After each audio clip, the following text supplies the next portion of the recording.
right, welcome everyone. We are back for another episode of our Behind the Screen mini-series where we are introducing you to the virtual therapists behind goal-driven counseling, and it has been so fun. Today we are joined by Courtney CJ Jones. Hey CJ. So she's with us. She's one of our therapists based here in Missouri. She's going to just pull us in, share some more about her with us. And I just want you all to know before we start, these pictures were not coordinated between us. We just happen to like the same really cool artwork with cool sayings. But again, welcome CJ. Tell us just a little bit more about you. Absolutely. Thank you so much for having me. I really love this idea. I think that our bios on the website tell people a little bit about us, but it's add some personality and character, which I love. Yeah. Because I can never show off my personality in written things. So that's awesome. So a little bit about me. Like you said, I'm based in Missouri, St. Louis specifically. I like to say that I'm Chicago born and St. Louis raised. So St. Louis has a very special place for me. Mm-hmm. I do a lot work really hard to give back to the community. So I do a lot of work with the LGBTQIA population and community. I went to school in St. Louis, and I also just like to give back and volunteer in ways that I can. So it's a special place for me. As far as interests and hobbies that I have, I have so many interests, and they're so broad that I like to say that my hobby is learning. Nice. So we're lifelong learners. Yeah, absolutely. So for me, that means that I might be at a local dance class. I might be taking classes at community college. I might be looking up YouTube videos, to bake something or sew or do some craft project. And then a lot of my time is also doing webinars and reading books and self-studying, just so I can get some of my own personal and professional growth. Yeah, that's so cool, and just such a great variety too. Self-care has been coming up in a lot of the conversations, and it just really sounds like you have so many different cool interests that keep your attention or get your attention just so you can just try something new too. Yes, I think the flexibility to try something new is definitely a skill that I really appreciate. Yeah. And just for you all too. So I was just so excited to jump right into the conversation with CJ that I did not give you all a little bit of an insider of how I know CJ. So we actually are connected because we went to the same college. So we are both just graduates of University of Missouri, St. Louis, go Tritons. And we just connected through mutual friends and, started talking and connecting, and she joined the goal-driven team. I just knew that she supported other professors and things at the university while I was already doing some work with our alumni association, and we happened to cross paths. But yes, I've been liking to also invite people into just how I know you all too, which really just helps the relationship even more. Mm-hmm. I think you touched on a really important part of the St. Louis community too, is those connections. I love that part of St. Louis, is that we are so connected. Yeah, absolutely. Well, CJ, she goes by a title that, again, these titles are just making just the chills go down my arm. She goes by the Hope Holder. CJ, tell us more about the Hope Holder. Absolutely. So hope is something that's been near and dear to me as an idea and term before I even became a clinician. I used to do mentoring work, and it's just grown. That positivity around that word has grown for me. I think that I picked the term hope holder in particular because, coming into therapy can be a real challenge. I think dealing with depression and mental health and even life struggles can put people in a really hopeless place, or where they feel like they're in a very hopeless place.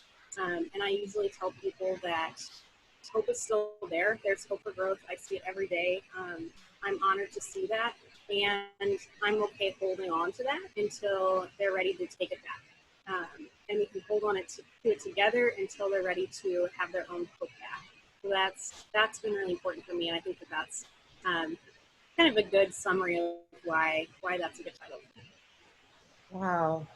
Gosh, so you really spoke about another very important aspect of therapy, like before we talked about like partnership with our clients, and I hear you saying when you don't have the ability or the capacity to have hope, right, that I can hold on to it for you. That Yeah. is deep.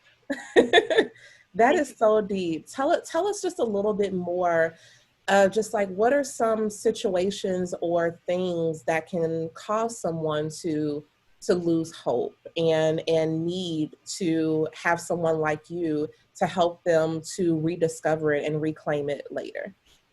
Of course, yeah. So in my past, I've worked with a lot of people who have been in violent relationships, and I think that those in particular need that support in getting their hope back, Mhm. because these are relationships that you're supposed to feel loving, you're supposed to feel security, safety, and not having that is a challenge, right? It's a Yeah. challenge to our expectations about relationships. It's a challenge to sometimes spirituality and faith beliefs. Like I'm married to this person, or I'm partnered with this person, and I expected something different. So I Mhm. think that those are really, they're just, and many different things. Depression, being in depression can be hopeless for people. It's one of the main symptoms. So I think there are just lots of things that can, um, I wouldn't say take away the hope, because hope is always there, Yeah. but feel it from our view. Yeah, Yeah. Yeah. But it's always there. I like that. Hope is always there, no matter how far away it feels. absolutely. Oh, that's awesome. Oh, this is so good. Tell us what it's like, as a client, CJ. What is it like to work with you? Yeah.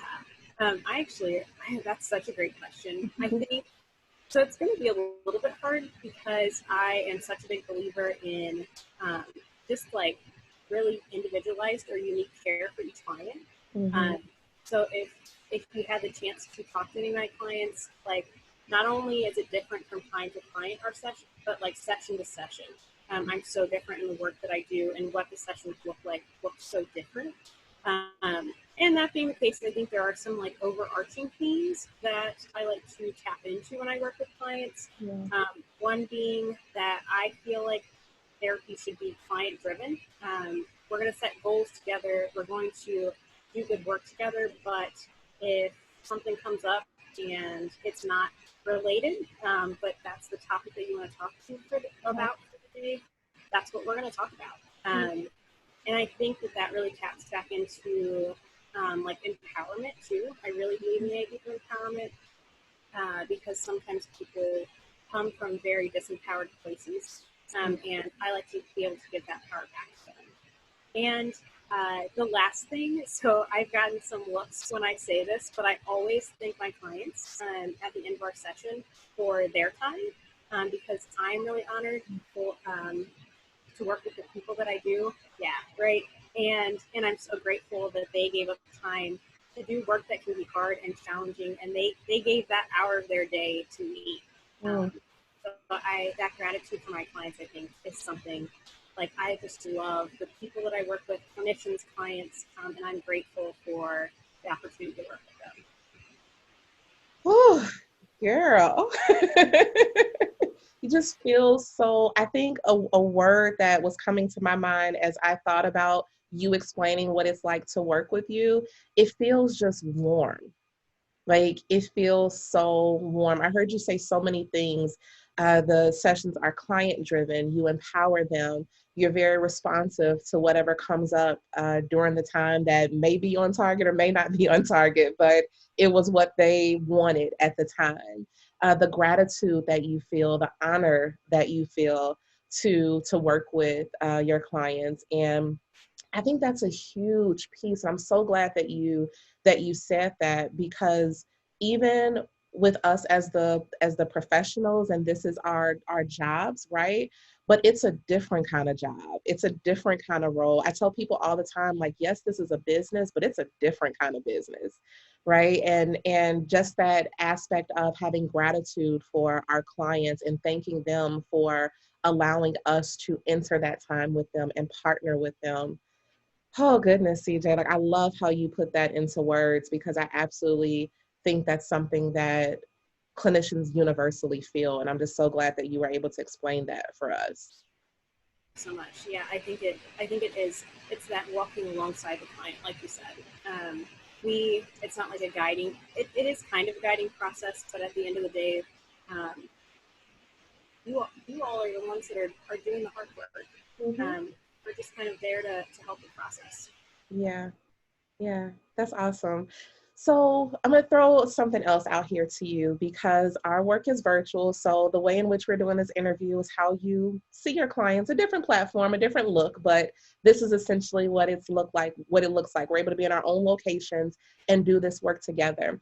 Tell me what has been some benefits that either you have seen or clients have shared with you, but what have been some just benefits or pros of doing this kind of work virtually? Oh, there are so many. I think that come just like automatically came to the top of my mind. Mm-hmm. So one being the flexibility. I think that it gives not only the like time flexibility, so you can log on at different times and see people maybe on a lunch break, right? However, it also gives people distance, right? There are people that I meet with and clients that I meet with who I would never be able to see because they live so far away, and we're still able to connect. So maybe I have a specialty that would work really well with them, and they're able to get that help across like boundaries, which is really cool. Yeah. Yeah, and I think another one is so as as much as I hate to admit it, we are a tech-driven world, Yeah. and like this is such a cool way to embrace the mental health world and tech together. Um, Mhm. Especially for my like young adult and adolescent clients, Mhm. they're always connected to technology, so they're probably more of a natural at it than I am, to be honest. But it's like a very natural way to connect for them. So I think it feels almost more secure than meeting in person sometimes. Yeah. Yeah, absolutely. And when you add all of that to being able to work with someone that's a hope holder, like that's just everything right there. But wow, this was so good. Like, I really enjoyed this conversation. I just really hope that this was something that connected. That you just share so many great things that I know actually will connect with so many people. So thank you all for joining us. This again was a segment of our Behind the Screen series. Today we're with Courtney C.J. Jones, and she shared with us just how she works with clients. She shared with us a little bit about herself and explain to us like what it means for her to be the hope holder in the lives of her clients as she partners with them and guides them through their own healing journeys. You can learn more about CJ. You can work with CJ and complete a pre-screen to schedule with her completely off our website, and we'll drop that link as well. But again, thank you. We have so much more, so many other clinicians to come with the Behind the Screen series. And again, I'm just so thankful to have this time with you, CJ. So thank you so much. Thank you, Melissa. I have really enjoyed this. This has been a lot of fun. Okay.